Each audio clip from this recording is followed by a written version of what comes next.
Hello. आज की इस वीडियो में हम बात करने वाले हैं इलेक्ट्रोस्टैटिक्स चैप्टर के बारे में, जो है क्लास 12 फिजिक्स का पहला चैप्टर। इसके अंदर हम जो टॉपिक्स पढ़ने वाले हैं वो है चार्ज क्या होता है, टाइप्स कितने हैं चार्जेस के, और एक बॉडी के अंदर कैसे चार्ज डेवलप होता है।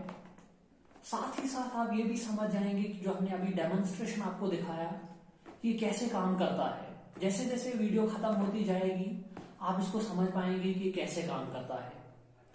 तो ये वीडियो जो है बहुत ज्यादा इंटरेस्टिंग होने वाला है। आपका जो है टॉपिक्स भी समझ आएंगे और ये डेमोन्स्ट्रेशन भी समझ आएगा। तो चलिए शुरू करते हैं। वो है इलेक्ट्रोस्टैटिक्स।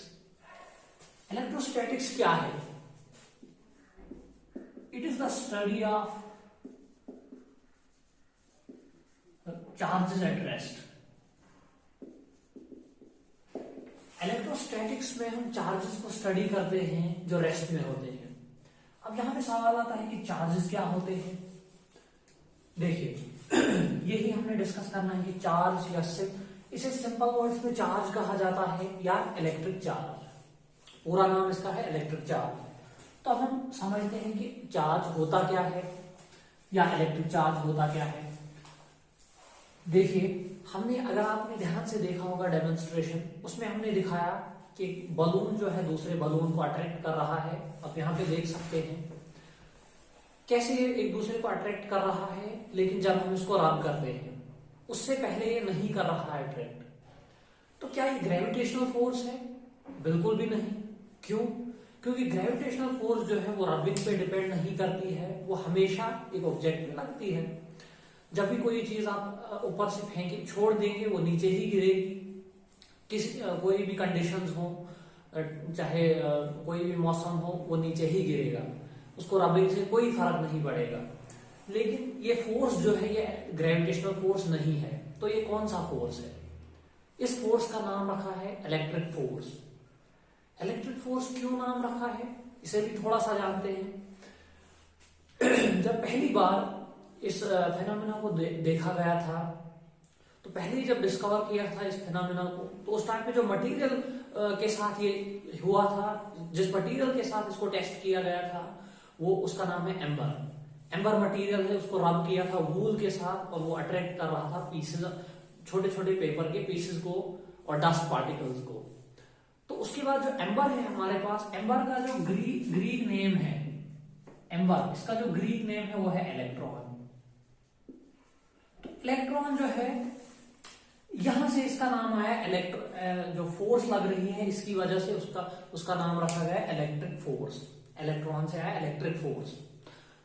तो अब हम देखते हैं कि जैसे हमारे पास जो इलेक्ट्रिक फोर्स है और ग्रेविटेशनल फोर्स है। देखिए ग्रेविटेशनल फोर्स जो है वो मास की वजह से लगती है। अगर आपके पास एक छोटा सा पेन है तो इसको उठाने में आपको कम फोर्स लगेगी, क्योंकि ग्रेविटी जो है नीचे की तरफ कम इसको खींच रही है। वहीं अब अगर एक बड़ा सा पत्थर लेंगे, बहुत हैवी कोई भी चीज, उसको उठाने की कोशिश करेंगे, बहुत ज्यादा फोर्स लगेगी। क्यों? क्योंकि उसको ग्रेविटी ज्यादा, अर्थ जो है ज्यादा खींच रही है नीचे। तो हमें यहां से पता चलता है कि एक मास, एक प्रॉपर्टी इसके पास है मैटर के पास, जिसकी वजह से ये फोर्स लगाता है। उसी तरह से जो इलेक्ट्रिक फोर्स है उसके लिए भी कोई ना कोई प्रॉपर्टी रिस्पॉन्सिबल है, जिसकी वजह से वो फोर्स लग रही है। तो उस प्रॉपर्टी को कहा जाता है उसको कहा जाता है इलेक्ट्रिक चार्ज। जो हमारे पास फिजिकल प्रॉपर्टी है मैटर की, जिसकी वजह से वो इलेक्ट्रिक फोर्स लगाता है, उसको कहा जाता है इलेक्ट्रिक चार्ज। तो यहां से हम लिख सकते हैं इसकी definition, it is the property of matter which is responsible for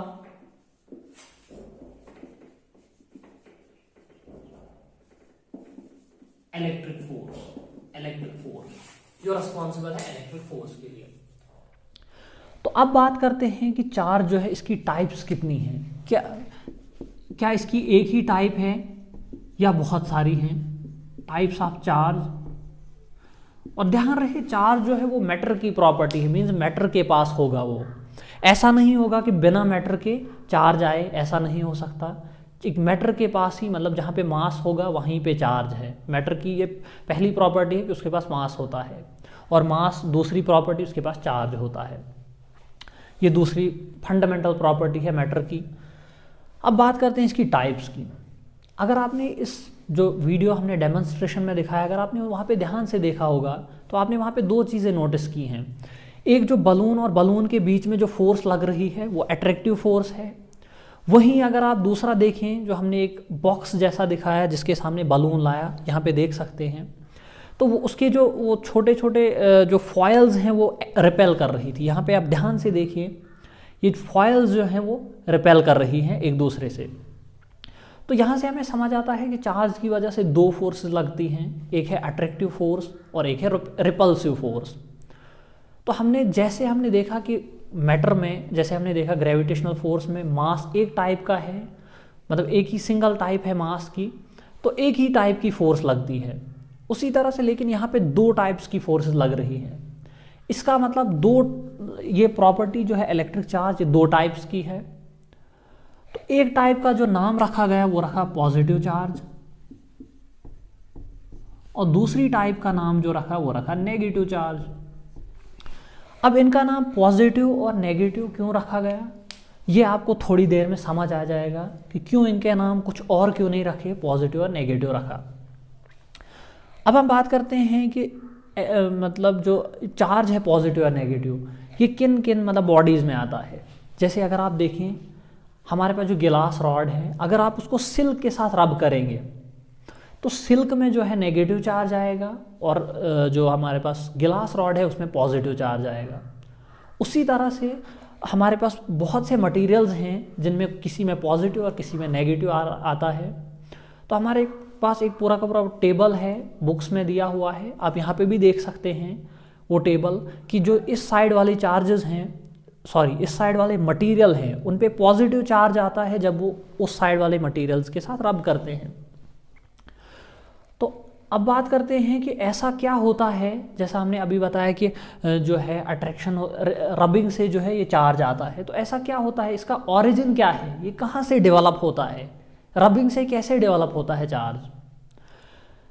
हम जानते हैं, आपने पढ़ा होगा 9th 10th में या 11th में पढ़ा होगा कि हमारे पास एक एटम मटेरियल जो है वो एटम से बना है।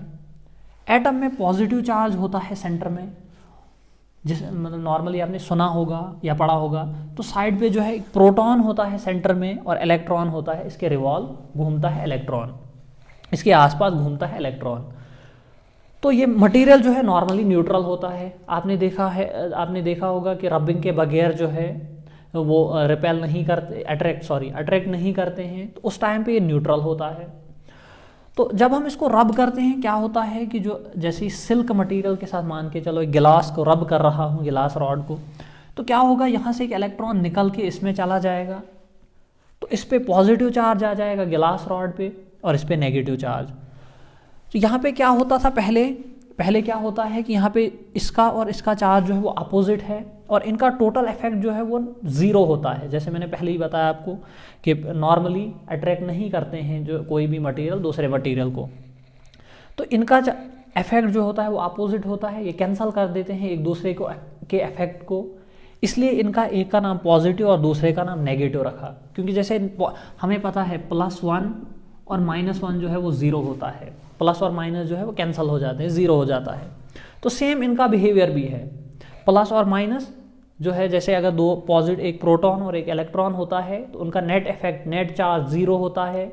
ये ध्यान रहे कि इंडिविजुअली उनका चार्ज होता है, लेकिन जब साथ साथ होते हैं कि टोटल इफेक्ट, टोटल चार्ज 0 हो जाता है, वो कोई इलेक्ट्रिक फोर्स नहीं लगाते उस टाइम पे। इस रीज़न से इस एक का नाम पॉजिटिव रखा गया और दूसरे का नाम नेगेटिव चार्ज रखा गया। अब यहाँ पे जैसे ही इससे यहाँ पे शिफ्ट होता है इलेक्ट्रॉन इसमें, तो यहाँ पे एक पॉजिटिव चार्ज बचता है जो फोर्स लगा सकता है, और इसमें एक एक्स्ट्रा इलेक्ट्रॉन आ गया। बाकी जो है, बाकी एटम्स वो बैलेंस्ड हैं, उनमें नेट चार्ज 0 है। हम मान के चल रहे हैं सिर्फ एक एटम से इलेक्ट्रॉन निकला। अब यहाँ पे मैं एक एग्जांपल ले लेता हूँ, गिलास रॉड में 10 इलेक्ट्रॉन्स हैं और 10 प्रोटॉन्स। और आपने ये तो पहले से ही पढ़ा होगा आपने कि एक मटेरियल के अंदर जितने इलेक्ट्रॉन्स होते हैं उतने ही प्रोटॉन्स होते हैं एटम के अंदर। तो अब यहाँ पे देखिए, सिल्क हम मान के चलते हैं इसमें 20 इलेक्ट्रॉन्स हैं और 20 प्रोटॉन्स। क्या हुआ, यहाँ से एक इलेक्ट्रॉन यहाँ चला गया, यहाँ पे बचे प्रोटॉन्स 10 और इलेक्ट्रॉन्स 9, तो 10 - 9 यहाँ पे +1 चार्ज रह गया माइनस। तो यहाँ पे देखिए, यहाँ पे 20 थे पहले, अब यहाँ पे हो गए, अब जो है एक्स्ट्रा 20 प्रोटॉन है और 21 इलेक्ट्रॉन हो गए। इलेक्ट्रॉन के साथ नेगेटिव लगेगा, यहाँ पे +20 जो है प्रोटॉन्स हैं, -21 इलेक्ट्रॉन के साथ नेगेटिव साइन, तो यहाँ पे आप देख सकते हैं -1, तो -1 चार्ज जो है इसके पास बचा। यहाँ पे नेगेटिव चार्ज आ गया -1, और अब ये नेगेटिव और पॉजिटिव आपस में अट्रैक्ट करेंगे। जैसे मैंने पहले बताया कि पॉजिटिव और पॉजिटिव इनकी चार्जेस की जो खासियत ये है कि पॉजिटिव और पॉजिटिव एक दूसरे से रिपेल करते हैं, पॉजिटिव नेगेटिव जो है वो अट्रैक्ट करते हैं, और नेगेटिव रिपेल करते हैं। मतलब ये कि लाइक चार्जेस जो हैं, सेम चार्जेस वो रिपेल करते हैं एक दूसरे से, और जो unlike charges means different charges वो एक दूसरे से अट्रैक्ट करते हैं, बिल्कुल मैग्नेट की तरह। जैसे हमारे पास मैग्नेट होता है, उसके नॉर्थ पोल जो है वो रिपेल करते हैं और नॉर्थ साउथ पोल अट्रैक्ट करते हैं। अब यहाँ पे देखिए, ये अट्रैक्ट कर रहे हैं एक दूसरे से। अब आपके दिमाग में क्वेश्चन आया होगा कि यहाँ पे तो एक के पास पॉजिटिव है, एक के पास नेगेटिव है, ये अट्रैक्ट कर रहे हैं एक दूसरे को, लेकिन जो हमने बलून को रब किया था सिर्फ एक को रब किया था, दूसरे को रब नहीं किया था, फिर भी हमें वहाँ पे अट्रैक्शन दिख रही थी। हालांकि दूसरे मटेरियल में कोई ट्रांसफ़र नहीं हुआ था इलेक्ट्रॉन का, कुछ भी नहीं हुआ था। तो आप देखिए क्या होता है वहाँ पे। ये हम बात करते हैं, ये हमारे पास है एक बलून और ये है दूसरा बलून, जिसमें हम मान के चलते हैं, हमें नहीं पता कौन सा चार्ज डेवलप हुआ उसमें, हम मान के चलते हैं कि पॉजिटिव चार्ज डेवलप हुआ, क्योंकि अगर मैं नेगेटिव की भी बात करूं तब भी वैसा ही बिहेवियर होगा, इसलिए हम मान के चलते हैं पॉजिटिव चार्ज यहाँ पे डेवलप हुआ। अब इस पॉजिटिव चार्ज में के सामने जो न्यूट्रल बलून आया, क्या होता है कि हमारा जो एटम होता है उसमें जो प्रोटॉन और इलेक्ट्रॉन होते हैं वो बिल्कुल टाइटली बॉन्डेड नहीं होते हैं। जैसे हमारे पास ये है, अगर मैं इसको खींचूं ये टाइटली बॉन्डेड है, यहाँ पे आप देख सकते हैं कि इसको हम खींच नहीं सकते, लंबा नहीं कर सकते थोड़ी सी फोर्स से, इसमें बहुत ज़्यादा फोर्स लगेगी तब ये लंबा होगा, मतलब नॉर्मली लंबा नहीं होगा। वहीं अगर हम रबर की बात करें, प्लास्टिक जो हमारे पास रबर जो खींचा जाता है उसको, या स्प्रिंग की बात करें, अगर हम स्प्रिंग को खींचते हैं तो लंबा हो जाता है, वो उसको हम आसानी से खींच सकते हैं। तो वैसे ही यहाँ पे ये उतने ज़्यादा स्ट्रांगली बॉन्डेड नहीं होते हैं, किसी मटेरियल में ज़्यादा बॉन्डेड होते हैं, किसी में कम होते हैं। तो यहाँ पे जिसमें नॉर्मली कम बॉन्डेड होगा, उससे जिसमें ये इनके जो बॉन्डिंग होगी वो वीक होगी, उससे इलेक्ट्रॉन निकल के स्ट्रॉन्ग बॉन्डिंग वाले में चला जाएगा। अब यहाँ पे क्या होता है कि जो इलेक्ट्रॉन और प्रोटॉन वो लूजली उतने स्ट्रॉन्ग बॉन्डेड नहीं होते हैं। जैसे ही हम यहाँ पे, मैं इसको पॉजिटिव और नेगेटिव से रिप्रेजेंट करता हूँ, यहाँ पे पॉजिटिव और नेगेटिव, तो जैसे ही ये पॉजिटिव चार्ज आता है ये इसको रिपेल करता है और इसको अट्रैक्ट करता है। तो क्या होता है कि पॉजिटिव, ये इस तरह की कुछ पिक्चर बन जाती है कि पॉजिटिव चार्ज साइड पे चला जाता है और नेगेटिव चार्ज इस साइड पे आ जाता है। अब देखिए, और इसकी एक जो इलेक्ट्रिक फोर्स है उसकी एक और प्रॉपर्टी है कि वो नज़दीक जब सामने होता है तो ज़्यादा फोर्स स्ट्रांग होती है, जैसे जैसे दूर जाते हैं फोर्स वीक होती है। आपने ये पहले ही देखा होगा डेमोन्स्ट्रेशन में, अगर नहीं देखा है फिर से यहाँ पे देखिए। जैसे हम दूर थे तो कोई फोर्स नहीं लग रहा था, जैसे जैसे क्लोज चले गए ज़्यादा फोर्स जो है वो बढ़ गया। तो यहाँ पे जो नज़दीक वाले की फोर्स है वो ज़्यादा है, अट्रैक्टिव फोर्स यहाँ पे ज़्यादा है रिपल्सिव के कंपैरिजन में। जैसे हमारे पास ये है, अगर एक आदमी इसको यहाँ से फोर्स लगाता है और दूसरा यहाँ से, जिसकी फोर्स स्ट्रांग होगी वो उस डायरेक्शन में चलेगा। वही यहाँ पे हुआ, जो अट्रैक्टिव फोर्स है वो स्ट्रांग है, उससे जो है ये इसमें अट्रैक्शन हुई और हमें दिखा कि ये जो है इसकी तरफ आ रहा है। तो ये होता है इसमें। अब हम बात करते हैं जो नेक्स्ट टॉपिक है हमारा, गोल्ड लीफ वो है कि गोल्ड लीफ इलेक्ट्रोस्कोप क्या है। देखिए, गोल्ड लीफ इलेक्ट्रोस्कोप एक डिवाइस है जिससे हम चेक करते हैं चार्ज जो है किसी भी मटेरियल में, चार्ज का साइन मींस चार्ज किस टाइप का है, पॉजिटिव है या नेगेटिव है, और साथ ही साथ ये भी चेक करते हैं कि कितना चार्ज है। देखिए वो किस तरह का होता है। एक मेटल रॉड होती है इस तरह की, इस इसके नीचे गोल्ड की 2 फॉइल्स लगी होती हैं। फॉइल्स मीन्स कि बहुत पतली पतली जो ये गोल्ड जो होता है उसको बहुत पतला थिन शीट बनाया जाता है, बहुत पतला, तो उनको यहाँ पे लगाया जाता है। ये इन्हें लूजली लगाया जाता है ताकि ये मूव कर सकें इधर उधर। तो यहाँ पे एक मेटल का बॉल या कुछ भी लगा सकते हैं, थोड़ा सा मेटल का पीस। उसके बाद इसको कवर किया जाता है एक ट्रांसपेरेंट गिलास के अंदर या ट्रांसपेरेंट किसी भी बॉडी के अंदर जिसमें देख सकें हम इजीली। और यहाँ से ये जो होता है ये इंसुलेटर होता है। अब देखिए, जैसे ही हम किसी बॉडी को लाते हैं सामने, मान के चलिए इसके पॉजिटिव चार्ज है, चेक करने के लिए इसमें चार्ज है कि नहीं। जैसे ही हम इसके साथ टच करते हैं तो क्या होता है, जो पॉजिटिव चार्ज है इसमें वो चला जाता है इस कंडक्टर में, क्योंकि कंडक्टर जो है उसमें बहुत वीकली बॉन्डेड होते हैं इलेक्ट्रॉन, और इससे इलेक्ट्रॉन जंप करके इसमें चला जाएगा और इसमें पॉजिटिव चार्ज डेवलप होगा। इसमें पॉजिटिव चार्ज डेवलप होगा तो पूरे कंडक्टर में फैल जाएगा, इनमें भी, इन जो थिन फॉयल्स हैं इनमें भी फैलेगा। तो जब इनमें सेम चार्ज आएगा दोनों में, ये रिपेल करेंगे एक दूसरे से। जैसे आपने देखा होगा पहले ही हमने दिखाया, बलून को हमने इसके साथ टच किया, वो जो है बिल्कुल ऐसे स्ट्रेच हो गई। यहाँ पे देख सकते हैं आप कैसे वो बिल्कुल स्ट्रेच हो गई। उसके बाद जब हमने उसको हाथ लगाया तो वापस से चार्ज जो है हमारी बॉडी से निकल के रिलीज़ हो गया, तो फिर ये वापस आ गई अपनी जगह।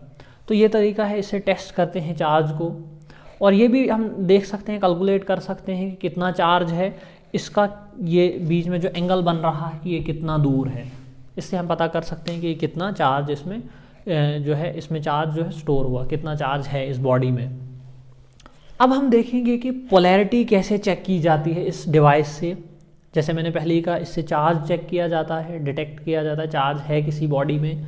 साथ ही साथ इसकी पोलैरिटी को चेक किया जाता है। कैसे करेंगे,